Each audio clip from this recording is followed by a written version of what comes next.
예루살렘에 어린 나귀를 타시고 입성하신 종려 주일입니다.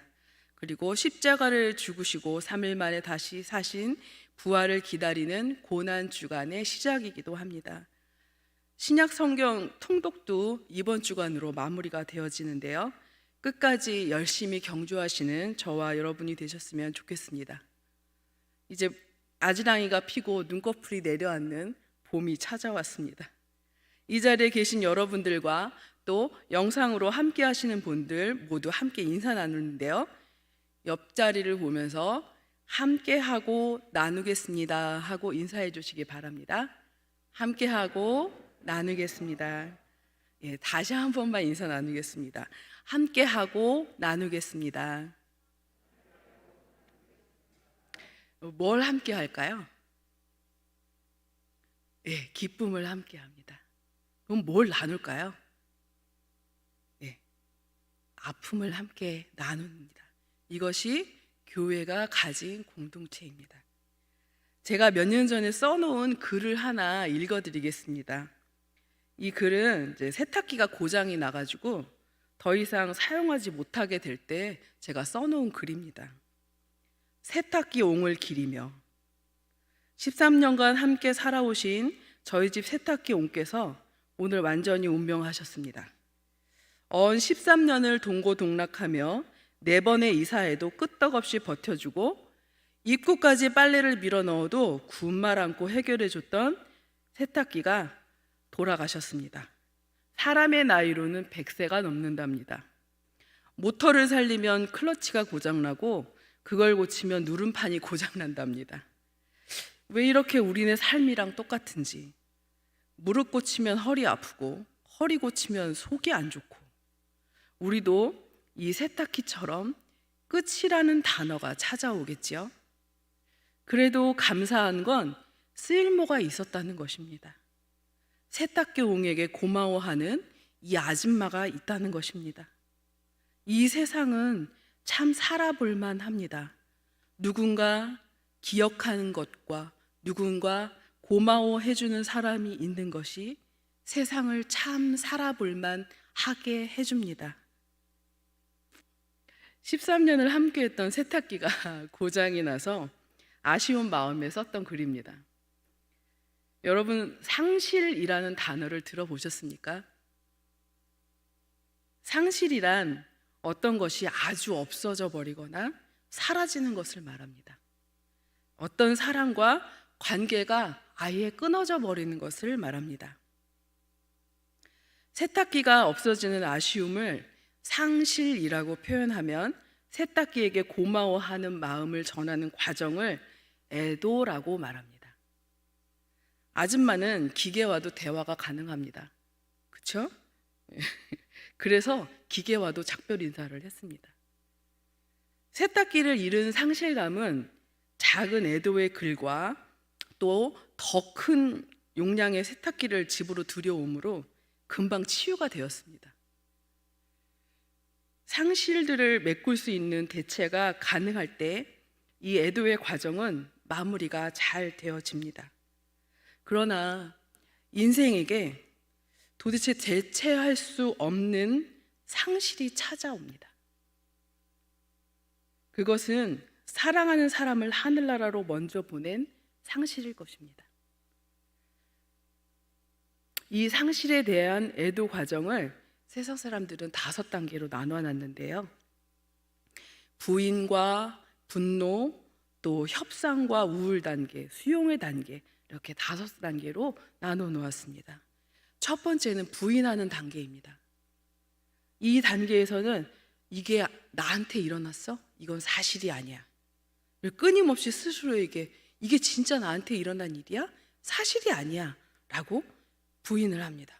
혼란스러워하고 망연자실하고 또 정신이 없습니다. 자, 세탁기로 비유를 하면, 아니, 잘 돌아가던 세탁기가 왜 고장났지? 이거는 말도 안 돼.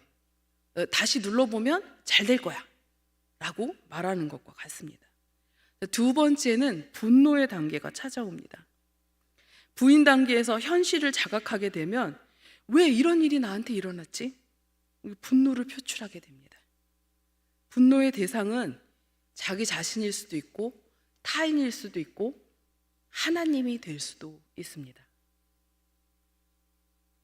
세탁기에 또 한번 비교를 해볼까요? 남들 세탁기는 다 멀쩡한데 왜 내 세탁기만 고장이 났지? 이거 가격이 얼만데? 화가 나는 거죠. 세 번째 단계는 협상하는 단계입니다. 이 단계에서는 죄책감이 튀어 올라옵니다. 혹시 내가 이렇게 했다면 죽음을 피할 수 있었을까? 이런 질문과 함께 자신의 잘못된 행동들을 생각하며 끊임없는 자책에 빠지게 됩니다. 이때 하나님과 대화하거나 하나님과 다투거나 하나님과 멀어지게 됩니다. 네 번째 단계는 우울 단계입니다. 부인, 분노, 협상, 이 단계를 거치면서 이제 모든 에너지가 이 애도의 단계에서 다 소진되어 버립니다. 그래서 무기력해지고 우울감이 찾아옵니다. 그리고 슬프고 깊은 공허한 감정이 안에 들어오게 됩니다. 아무것도 남아있지 않네. 뭐가 있지? 라고 생각을 하게 되는 것이죠. 마지막으로 다섯 번째 수용의 단계에서는 부정적인 정서에서 이제 모든 것이 괜찮다고 말하는 수용의 단계로 현실을 인식하고 상실을 받아들이는 단계가 찾아옵니다. 마음이 고요해지는 단계입니다. 우리 믿는 사람들에게도 이 상실의 시간이 어김없이 찾아옵니다. 믿는 사람들에게 누구도 말해주지 않았지만 불문율로 알고 있는 것이 하나가 있습니다. 너무 슬퍼하지 마라 라는 말입니다. 이 세상보다 더 좋은 주님의 품에 안겼고 더 좋은 천국에 갔으니까 슬퍼하지 말라는 겁니다. 가족을 잃었는데, 사랑하는 사람이 눈앞에서 사라졌는데,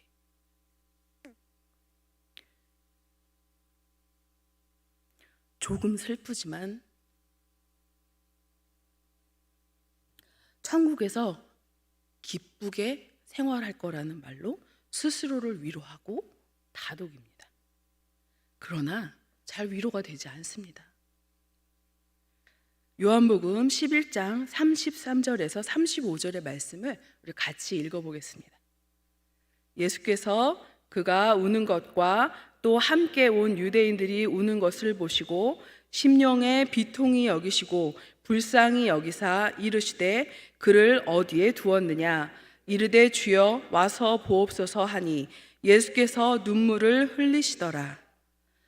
나사로의 죽음을 비통해하는 두 누이와 조문을 온 무리가 우는 것을 보시고 예수님께서 비통히 여기시고 불쌍히 여기시고 함께 울음을 울어주십니다.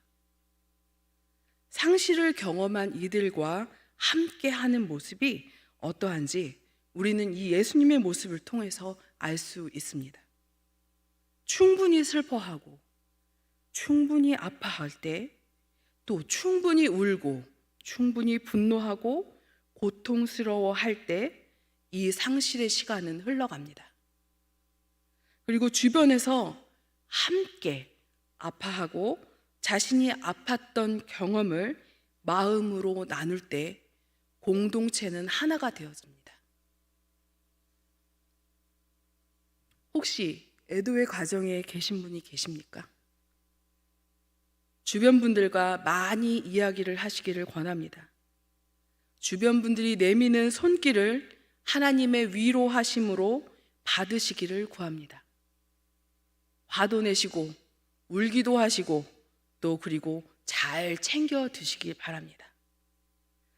상실되어 버린 그 자리를 독생자 아들을 아낌없이 내어주신 하나님께서 주님의 긍휼로 가득 채워주실 것입니다.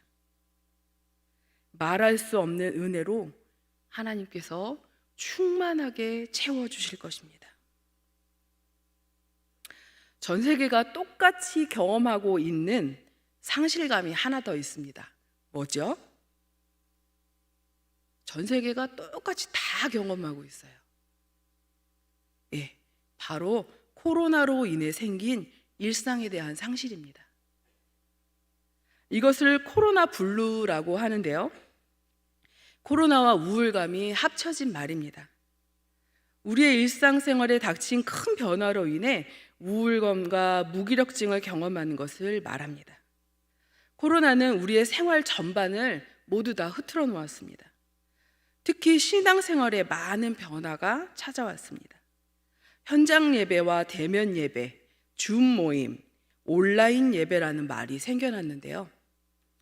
전에는 그냥 예배이면 교회에서 예배로 드리는 것, 그리고 집에서 가정 예배 드리는 것, 이걸로 충분했습니다. 그러나 이제는 그렇지 않습니다. 처음에 코로나로 인해서 교회가 많이 우왕좌왕하고 혼란스러웠습니다. 그러나 우리는 다행히도 하나님을 만나는 채널들을 찾았습니다. 더 깊은 기도가 있는 골방과 가정 예배, 말씀 읽기, 말씀 쓰기에서 하나님과 더욱 굳건하게 손을 잡았습니다. 이 또한 우리 한영의 공동체가 상실을 이기고 이루어낸 것입니다. 하지만 이 상황에 잘 적응하지 못하고 계신 분들이 계십니다. 생활 환경이 바뀌면서 삶의 의욕이 생기지 않고 자꾸만 무기력해지고 잠이 오지 않거나 너무 잠을 많이 자거나 사람을 만나기 싫어지기 시작합니다. 삶에 도대체 즐거운 일이 없어집니다. 자꾸만 축축 처집니다. 어떨 때는 기도하는 방법도 잊어버리고 멍해집니다. 내가 하나님을 찾은 적이 언제였지? 하나님이 멀게만 느껴집니다. 여러분, 이런 힘든 상황을 겪고 있는 분들이 바로 우리가 함께하고 나누어야 할 사람들입니다. 이분들은 마치 잃어버린 한 드라크마와 같습니다. 누가복음 15장 8절에서 9절 말씀입니다. 또 함께 읽을까요? 시작. 어떤 여자가 10 드라크마가 있는데 하나를 잃으면 등불을 켜고 집을 쓸며 찾아내기까지 부지런히 찾지 아니하겠느냐. 또 찾아낸즉 벗과 이웃을 불러 모으고 말하되 나와 함께 즐기자. 잃은 드라크마를 찾아내었노라 하리라. 우리 집 소파도 뒤지면 동전 한 17개는 나올 텐데요. 뭐 동전 하나 가지고 그렇게 이 난리를 칠까요? 째째하게. 이 여인의 이 10 드라크마는 결혼 지참금의 일부입니다. 처녀들이 머리 장식에 동전을 달았던 그 이스라엘의 풍습과 연결해 보았을 때 이 여인이 잃어버린 동전은 꼭 필요한 동전이었고 여인은 이 귀중한 동전을 잃어버린 것입니다. 이제 우리의 주변을 한번 돌아봐 주시길 바랍니다. 한영의 공동체 주변에서 보이지 않는 한 드라크마, 하나님의 귀중한 존재를 찾아주시기를 구합니다. 혼자 힘들어하고 있을 이들에게 주님의 이름으로 손 내밀어 주시고 또 잡아 일으켜 주시는 한영의 공동체가 되기를 구합니다. 주님의 긍휼한 눈으로 서로 안아주시고 덮어주시고 권면해 주시는 한영의 공동체가 되기를 구합니다. 하나님 앞에 가자. 하나님 앞에 가자. 이끌어 주시는 저와 여러분이 되기를 또한 구합니다. 오늘 본문은 이런 상실 속에서 하루하루를 지낸 분들에게 시편에서 있는 본문 중에 가장 큰 위로가 되는 본문들입니다. 시편 46편을 좀 살펴보면요, 시편 46편은 찬양시입니다. 맨 위에 저자인 고라 자손의 시라고 쓰여 있고 인도자를 따라 알라못에 맞춘 노래라고 써 있습니다. 알라못은 젊은 여성들이 소프라노 아주 고음으로 노래를 부르는 노래 혹은 연주하는 악기를 말합니다. 그런데 이 알라못이라는 글자를 글자대로 해석을 해보면 심지어라는 뜻의 알과 죽음이라는 뜻의 모트가 합쳐진 말로 죽음의 상황에서조차도 하나님을 향한 변함없는 사랑을 노래하는 곡조라는 뜻이 들어 있습니다. 이는 시편 46편이 쓰여진 배경을 알면 더 이제 이해하기 쉬워지는데요. 그 배경은 히스기야 왕 때입니다. 아수르의 왕 사네립이 쳐들어와서 예루살렘이 함락될 위기의 상황에서 하나님의 도우심으로 구원받은 사건을 배경으로 하고 있습니다. 이런 절체절명의 위기의 상황에서 하나님만을 향한 사랑과 신뢰를 선포하고 포기하지 않겠다는 내용이 바로 시편 46편입니다. 자, 시편의 기자가 하나님을 어떻게 표현하고 있는지 같이 찾아보겠습니다. 1절 말씀입니다. 하나님은 같이 읽게요. 1절 하나님은 우리의 피난처시오 힘이시니 환난 중에 만날 큰 도움이시라. 네, 1절에 만난 하나님은 어떤 하나님이십니까? 피난처가 되시는 하나님이요, 힘이 되시는 하나님이요, 도움이 되시는 하나님. 피난처는 전쟁 중에, 기근 중에 숨을 곳을 찾아주시는 하나님을 말합니다. 힘이 되시는 여호와는 하나님의 능력 되심을 말합니다. 환난 중에 만날 큰 도움이란 반드시 도와주신다는 증거를 가지고 계신다는 것을 말합니다. 자, 5절을 한번 살펴보겠습니다. 5절 같이 읽겠습니다. 하나님이 그 성 중에 계심에 성이 흔들리지 아니할 것이라. 새벽에 하나님이 도우시리라. 왜 새벽에 하나님이 도우실까요? 우리 새벽 예배 나오라고 이렇게 말씀하신 걸까요? 새벽은 해 뜨는 것과 연결되어서 밤의 어둠이 끝나고 새로운 날이 시작되는 것을 의미합니다. 이스라엘이 큰 위험, 캄캄한 어둠의 상황에 처했을 때 오히려 그 가장 어두울 때 동이 터오듯이 하나님의 구원의 도움을 받는다는 뜻입니다. 자, 7절을 또 살펴보겠습니다. 같이 읽을게요.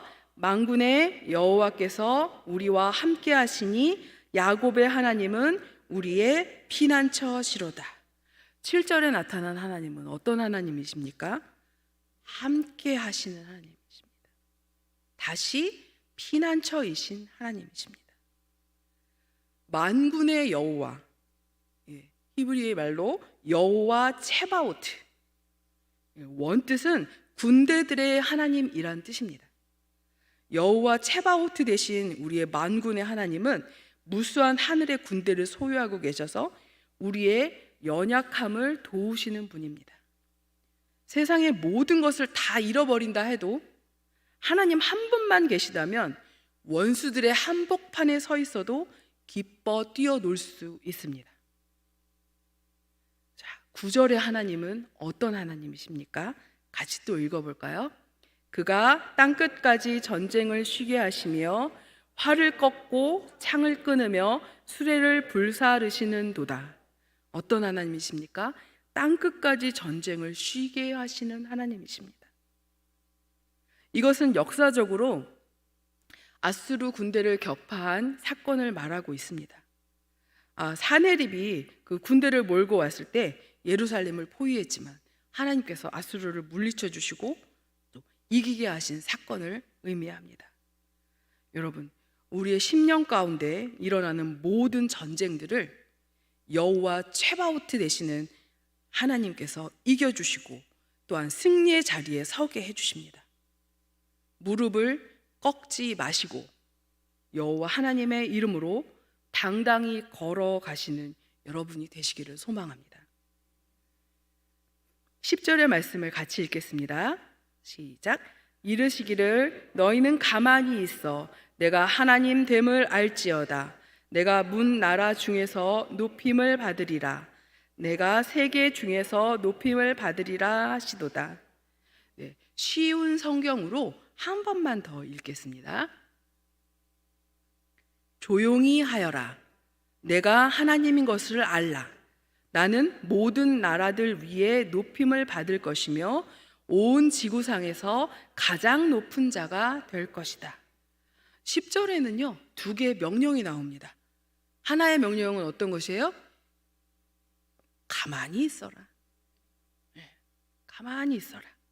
또 하나는 내가 하나님 됨을 알라. 너희는 가만히 있으라는 말씀은 하던 동작을 스탑하고 아이들 노는 것처럼 얼음 하고 있으라는 게 아닙니다.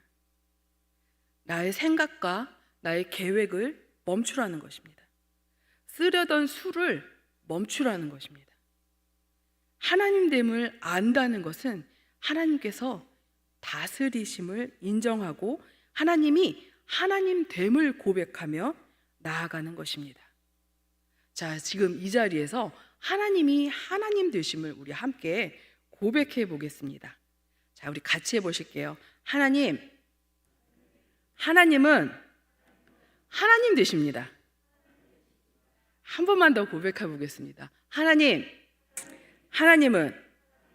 하나님 되십니다.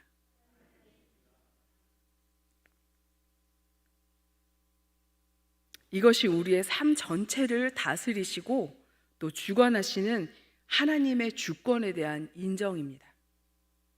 진정한 피조물로서의 창조자에 대한 고백입니다.